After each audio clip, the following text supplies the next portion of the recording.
Borders Books is starting its final chapter this weekend. After 40 years in business, Borders will shut its doors over the next 2 months. And CBS News national correspondent Dean Reynolds looks at why this nationwide chain is finally going bust. Joe Gable worked at Borders Books for 34 years until he was laid off in 2008. By then, he says, the writing was on the wall. You know, with Borders, it was just a downward spiral. You know, I saw the train wreck coming years ago. He and others blame Borders' demise on inept management, a taste for too much expansion, a strict focus on the bottom line, and a foot-dragging approach to the digital age. Borders' main competitor, Barnes & Noble, was quick to come out with its Nook eReader. And today, for every hardcover book that's purchased at Barnes & Noble, 3 digital versions are sold. Customers know about Nook, as well as Amazon's Kindle. But Borders was generally missing in e-reader action.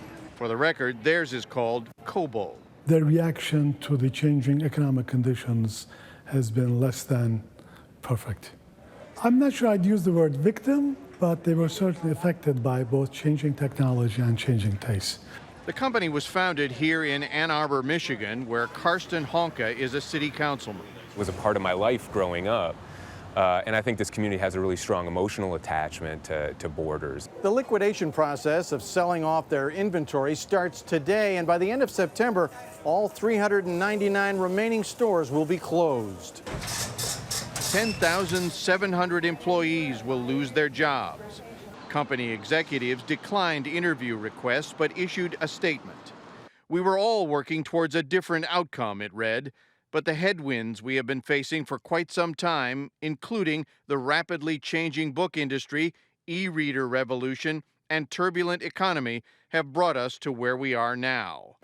At the Borders flagship store here in Ann Arbor, customers told us they'll miss the bookstore experience. You know, when you're browsing, you can see stuff in a bookstore a lot faster than you can online.